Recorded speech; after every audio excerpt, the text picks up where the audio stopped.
Alrighty guys, welcome back to another tutorial. Today we're going to be going over some fun modeling practice. I've really been into creating different models just based on a reference image. As you can see here on the right, I have a master lock and I think it's going to be a really fun thing to model in Blender. So let's just go ahead and hop right into it. We're just going to use one image. That's kind of part of the challenge. So I'm going to delete everything in my scene. I'm just going to quickly save my scene. And then I'm actually going to hide my camera view so that you guys don't have to see that on OBS here. I'm going to start off by adding in a cube. I'm going to scale it vertically. Now, I will eventually, guys, be kind of making this the actual size that it should be. So I'll be scaling it down to the correct dimensions. So far, this looks pretty good. I think that's pretty close to our reference image on the right. I think that's pretty much what I'm looking for there. So the next thing I'm going to do is go ahead and go to Object, Apply, Scale. I'm going to tab into Edit mode here, and I think I'm just going to give everything a slight bevel. Now, I'm probably going to, I might add the bevel modifier, but if you really look at the reference image, you can see on the right, part of it is more beveled than the other parts. So I think I'm going to individually bevel each section. So I think I'll start off with these four edges here. So I'm going to go to my X-ray mode, go to Side View, highlight everything, Control B like that. And I'm going to scroll while I do this. And I'm just going to give it a slight bevel like that. Then I'm going to try to highlight the remaining edges.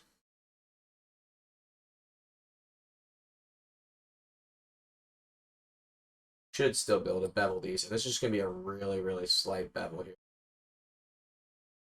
Just ever so slightly like that. Yeah. Auto smooth, that looks great, and I can hop out of X-ray mode here.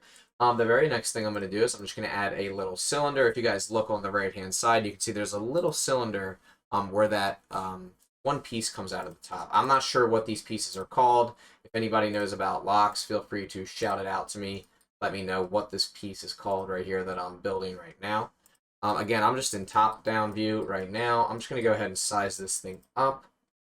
Bring it down below our surface here. Now I am gonna line it up perfectly in just a moment, but let me turn on my random colors here. I'm gonna go to my modifiers, click on my cylinder. I'm gonna add a bevel. I'm going to add an edge split modifier if I can find it. Here we go, edge split and subdivision surface. I'm also going to apply my scale, and as you can see, the bevel immediately jumps up. And the reason why is because I applied my scale. So I'm gonna go ahead and kind of undo that just a little bit. Add in a few segments here. Right click, shade auto smooth. I'm just going to bring this down. I'm going to scale it up a little bit. If you look at the lock, it's quite big on the lock, so I'm going to kind of keep it that way here. All right, this looks pretty good. It's really, really close to the edge, so I think I'm just going to keep it as close as I possibly can here. Scale it even more down. Object, apply, scale yet again. I'm going to double check that bevel. That looks good. I think I'm going to knock down the bevel just a little bit. Guys, so sorry about that. I do not know what I was doing, apparently. I'm going to go ahead and try to restart that. So what I did instead is I used a curved profile. I don't know why that wasn't working, but it's fine now. So I feel a little bit better that it's actually working. So I'm going to scale this down until it seems centered on our circle here. I'm going to just kind of hide this. Now, what's great about this is we can adjust this as needed. Again, sorry about that, guys. It's been a long day. I probably, looking back, probably shouldn't have tried to do a tutorial. I'm quite tired, but I thought it would be a good idea and it would be a fun thing to do with you guys. All right, let's go ahead and cut this Boolean out right here. I'm just going to go to modifiers. I'm going to go to Boolean. Now, before I cut this, though, let me get rid of this bevel. There's really no need for that. But I'm going to select this object here. Fast. And we're just going to go ahead and select that one more time. Scale that down a little bit like so. And I'm also going to cut into this as well. So I'm just going to Boolean. And cut into both objects just like that so that you can see that there's like an inset place right there. Okay. This looks good. The only thing I'll say is this needs to go down just a little bit. All right, this is starting to look really, really nice. If you guys look at our reference image on the right, again, sorry about the issue with the curve profile. I don't know what was happening there. All right, this looks great. Let's go ahead and cut some slots into this. Add mesh cube, scale it down, and of course we're going to create an array. The z-axis, the negative z-axis. We're going to do 4 of these. We're going to space them apart, scale them down,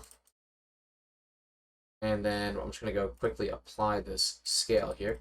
I'm going to add another boolean to this. Of course, we're going to select this object here.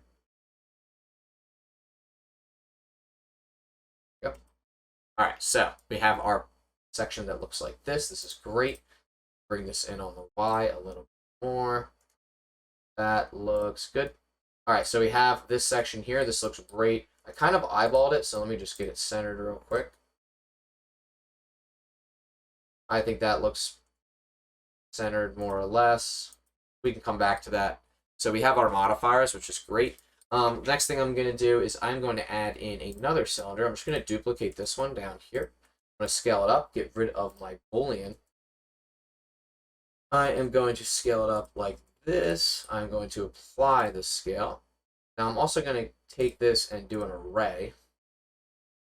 Do that on negative axis here.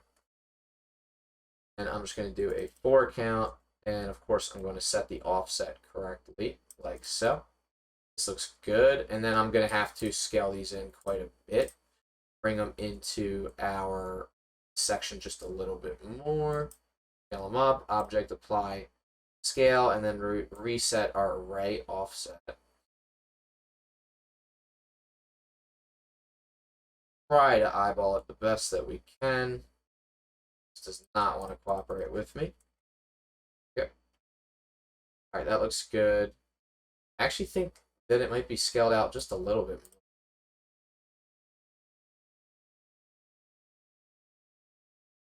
more. 1.4, 1.70. All right, object apply scale. And then one more time, adjust our array. And I'm also going to adjust the thickness of our cube slots here. And I'm also going to adjust where they sit as well. This looks pretty good. Now they are quite snug in there, but that does look how the lock looks, so I'm fine with that. All right, let's go ahead and take a look. The materials are probably gonna be the next thing. The other thing is the notches in these. The notches should be pretty easy. I'll probably put those right after the edge split. Here's what we're gonna do. We are going to duplicate this profile, this curve profile here, scale it on up, just like that. And then we're going to have to run some objects around this curve profile. So I'm just going to create another cylinder out of thin air. I'm going to get rid of my modifiers here. I'm going to scale it up on the Z, scale it down, move it over here, bring it up. And I think I'm going to do something like that. I'm going to do a curve modifier here. Select this curve, and then I'm going to add array modifier. Right, let's adjust the count. And now what's crazy about this, though, is you do have to make sure that you adjust your axes. Otherwise, this is going to turn out really weird. And you're going to have to adjust your offset as well. So let's see how many cuts. 1, 2, 3, 4, 5, 6. I think there's like 8. I'm going to do an 8 count, evenly distribute these. Go to my top-down view so I can really see what this looks like. And of course, I'm going to reset my Y position. I'm sorry. Not reset it perfectly, but I'm going to try to make sure these are almost perfectly circular. Fill this in a little bit. Really is a bunch of fine-tuning, but that looks probably pretty good. I think I'm good with that. Let's go ahead and apply a Boolean modifier. Again, I'm going to put it before the array. Now, the one thing that you probably just noticed that happened, undo that, switch to the fast solver. There we go. And as you can see, just using the proper Boolean modifier, we have some really awesome looking modeling already. Now, what's great about this is if we take our Bezier curve right here, our circle, and we scale it up, we can actually adjust where these things sit. We have to be really careful because we still want our array offset to match what we have. So I'm going to just clean that up. That looks good. And that, I think, is the lock. The only other thing I will say is that we can carve some letters into the side. So, of course, I'll probably carve my name into the side. So I'm just going to add in some text. tab into edit mode, say at any phases, scale that down, rotate that on the X, rotate it on the Z, and then rotate it on the X one more time. And as you can see, we have our vertical text. Scale that up, bring it into position right here, bring it down, and then I'm going to go ahead and apply some geometry to this, like so. Go to my side view here, raise that extrusion, and I'm going to have that cut right into the side, cut a nice groove into our lock here. And I think I want to have it centered just like that. So let's go ahead and apply this Boolean. Give ourselves one more Boolean modifier. We're going to use the exact feature on this and see how that works. Click on our text, hide it. We're going to try fast solver. It seems to not want to work because our text is not a mesh. We convert it to a mesh. Let's see if that's working now.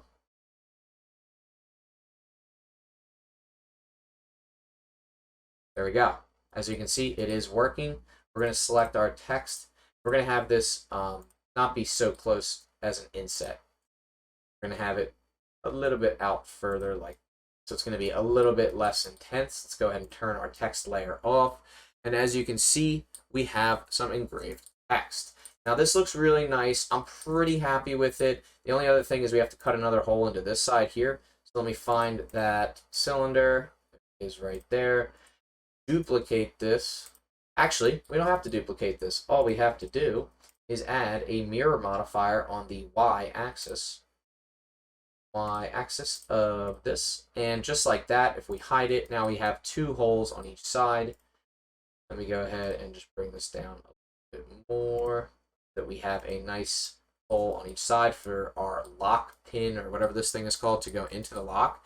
And this looks really good. I'm pretty happy with it. I don't know what's on the other side.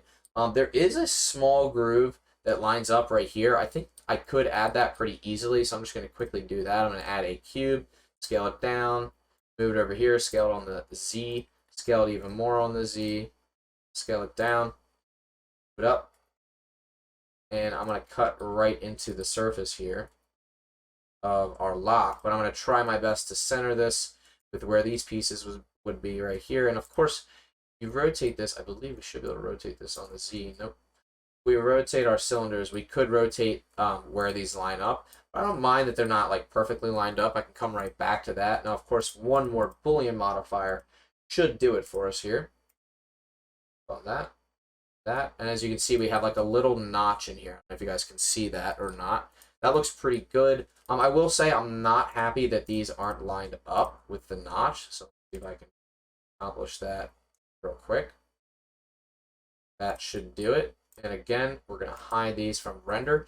Let's go ahead and start applying some materials. I'm pretty happy with how far this has come right here. We have our lock. Let's add a plane underneath and let's add some materials to this. I'm going to set up a camera real quick. Let's set up our camera angle so that we're top down above our object. Snap to our camera. Bring ourselves up above our object. Scale out our plane. I'm going to go ahead and select my camera, back it up quite a bit from the actual view. Bring it up. I'm going to give ourselves a nice angle here. Holding shift, you can actually adjust your angle much cleaner. I don't know if people know that. It's a nice little trick. Let's go into rendered view. And then let's go ahead and start adding some quick lighting. Of course, an environment texture is the quickest way to do that. So I'm going to select my HDRI. I'm going to drop that in already. It's starting to look good. I'm going to give the floor just like a black surface for right now because I think gold on black will look really nice. For this top part, I'm just going to give this a high metallic and a low roughness. Already we have something looking really nice there. And now for this brushed gold, we'll come back to that. I have a material by Ducky 3D that I'm going to shout out. But for these actual combination lock pieces, I'm just going to make these like a golden color right here. High metallic, low roughness. And I'm going to make it a little bit less saturated. Now, lighting is everything here, so in order to get this thing to look good, we're going to need the lighting to look good. So I'm going to swap out this HDRI with something maybe like this. That may be this guy right here. Come back to that. The plane itself is also going to have to be white, I think, in order for this to look really, really good. And of course, we're just going to bump the metallic up on that plane just a little bit. This is already looking really cool. Of course, we need gold on this right here. So let's go ahead and quickly hop over to my real-time materials by Ducky 3D. Thank you, Ducky. I appreciate it. I'm going to go ahead and grab this nice brushed gold shader. I'm going to go back over to my modeling, paste it in.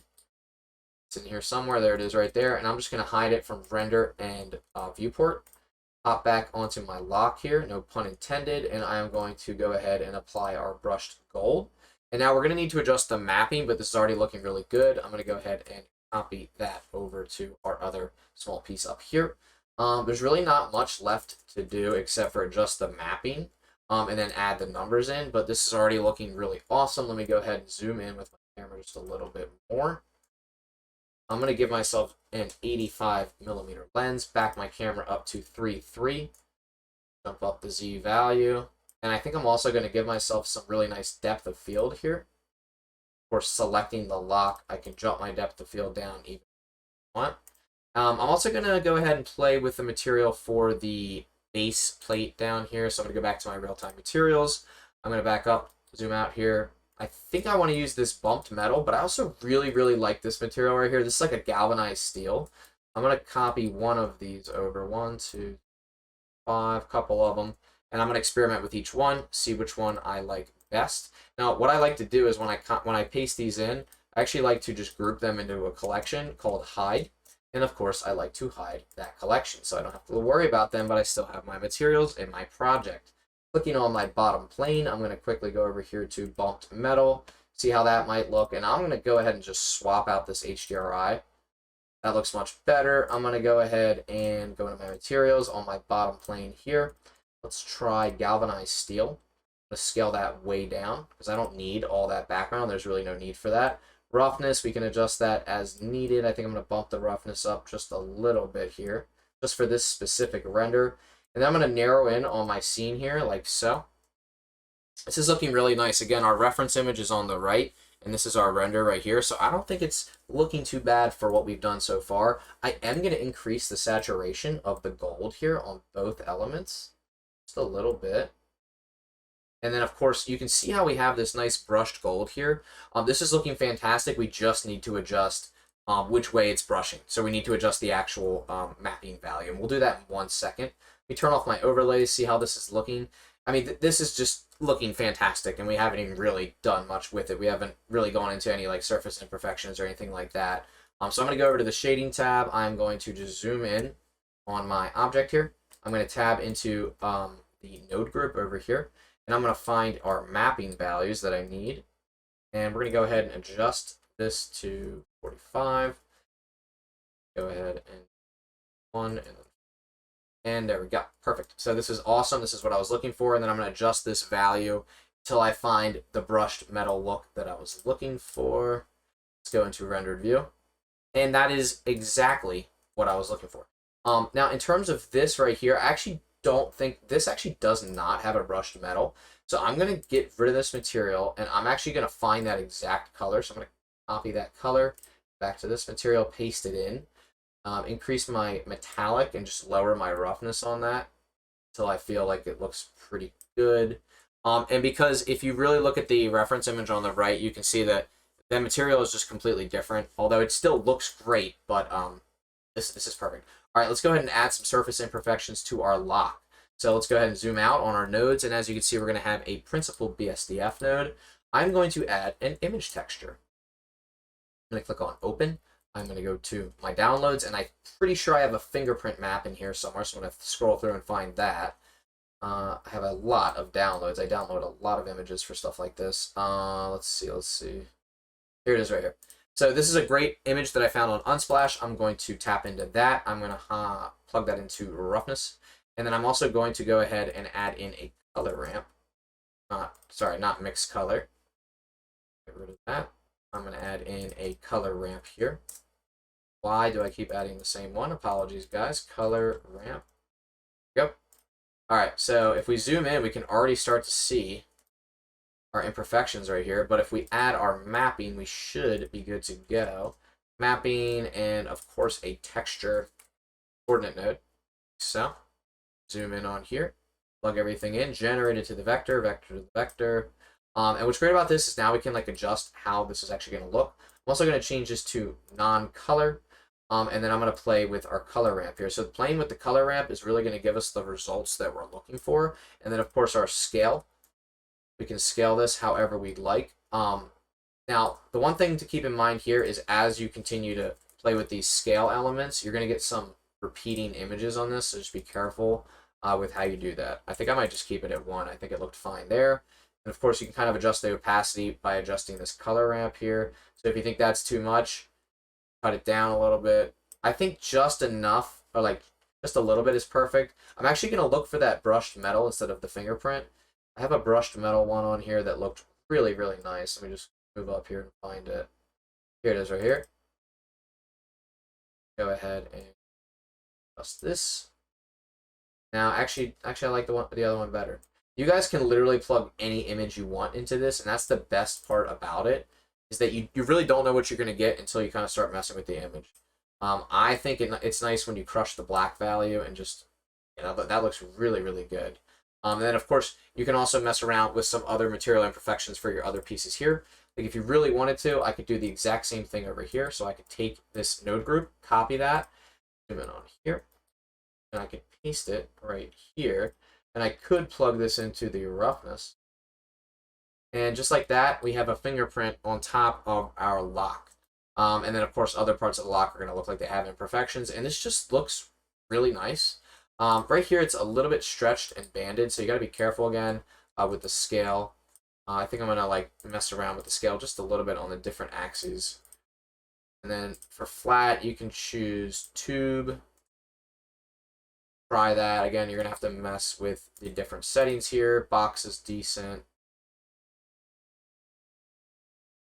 I think that looks good. Let's go back to our layout and let's look at what we have. We have a really nice lock that we've modeled in Blender, and I just think it looks really, really nice. If you look on our right, that's our reference image right there. And of course, this is the modeled lock right here. Pretty quickly, we threw that together. I don't know how long I've been streaming for, but this looks really nice. I'm happy with it. The only other thing I'd probably change is just continue to add those imperfections and really take a look at where those letters are cut, maybe adjust that just a little bit more. Again, we didn't really spend too much time on this. I just realized I am missing the letters, or sorry, the numbers. So by that I mean I'm gonna do each individual letter. So I don't know if this is gonna work or if I'm gonna get really frustrated with this, but we're gonna try our absolute best. And we're gonna see if we can line them up and then just create an array for each number. So I'm just gonna try my best to line it up, and then I'm gonna I might do a call it a shrink wrap modifier. If I can get it to just stick on there. Rotate that bit, and let's see what that looks like. The other thing is the font isn't the greatest. I don't know what font this is. What can I fonts?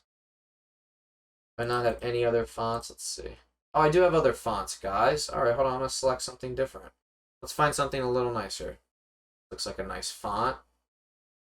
No, let's find something a little bit better than that. Scrolling through. All right, I like this one. Georgia. Okay, that's exactly what I'm looking for. Perfect. All right, we're going to use Georgia for this. And I'm going to try to use the shrink wrap modifier. I don't know if it's going to be available because this is text. Let's try it, and let's just give it the slightest offset. Perfect. And then I'm going to duplicate this, tab into edit mode 2, and I'm going to do the same thing over here. Offset. Go to my side view. And I'm going to make sure my offset is not too much.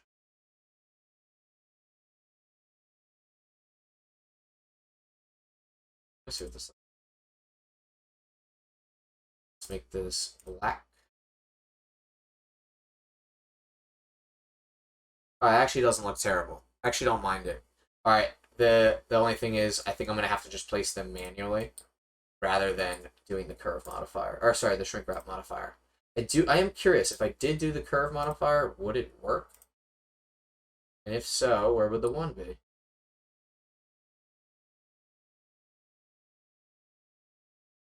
Weird. The curve modifier will always kind of stump me. Like I never really know where anything's gonna add up before I use it. Anybody else kind of feel that way about it? No? Just me? Go ahead and move the one in place. It's good.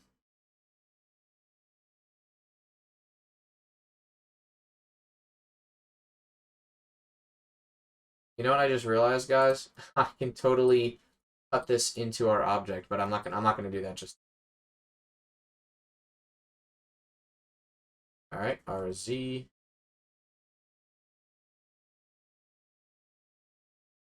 Right, top down view. Is this painstaking? Absolutely. You know what I just realized though? Can I even apply the array modifier now that I know this is kind of working? Array. Yep.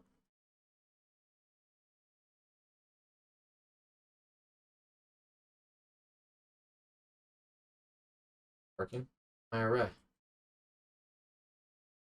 Fixed count.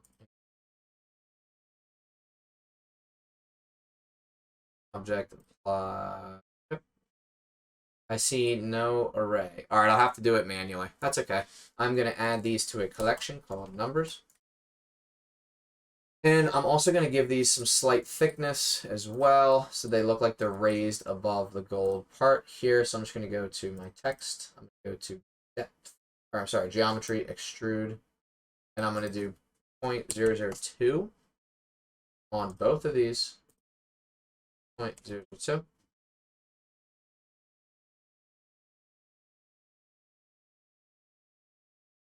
Is that enough? Doesn't it look the same over here?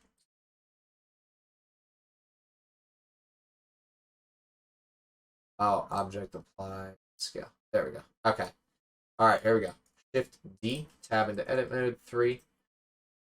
And we're going to go to our top-down view in solid mode, RZ. That looks good to me. This is painstaking, but it kind of works. Again, RZ. Actually, what's great about, I don't know if you guys know this either, because this is kind of a basic thing, but if you are in your top-down view, you only can rotate on that axis, which is kind of nice. Some people know that, some people don't. I think it's a great feature that Blender has built in, which is nice. All right, I just noticed at this point, I probably can stop because you're not going to be able to see these numbers back here. But 0, you are going to need. Let me make 0.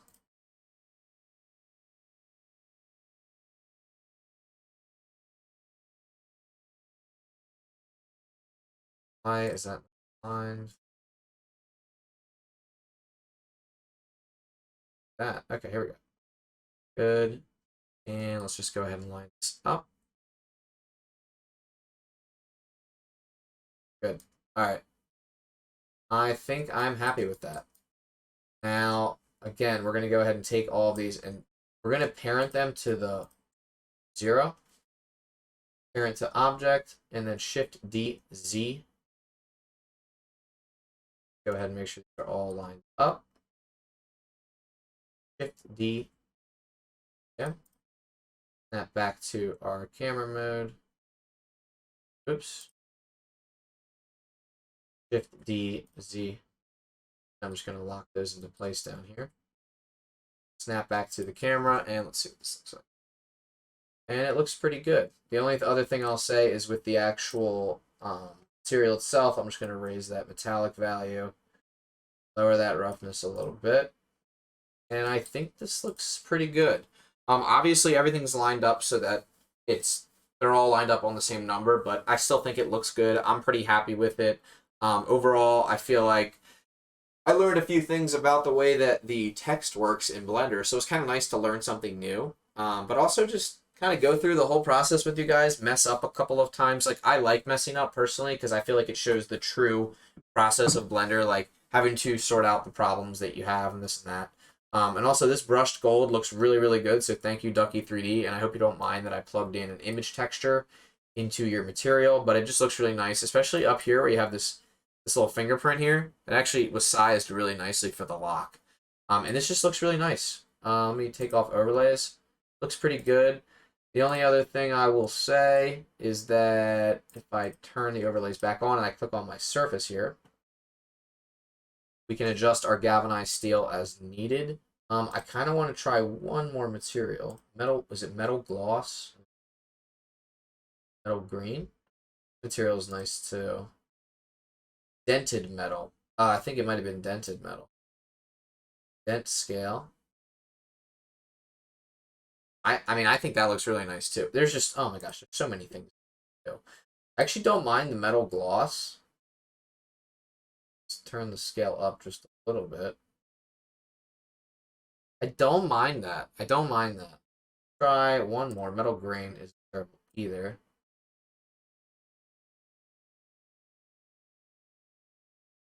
And I also don't mind that either. All right, let's go ahead and go into the rendering. Let's make sure everything's hidden that we don't want to see. And I'm just doing that by going over to the hierarchy and double checking to make sure everything is hidden.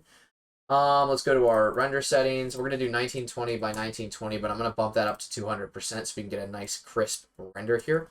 Let's shoot for 150 samples. Denoising, we'll choose optics, and then of course our light paths are all set. Max bounce is to 20. And let's go ahead and render this out and see how it looks. It's looking at about a 3-minute render here.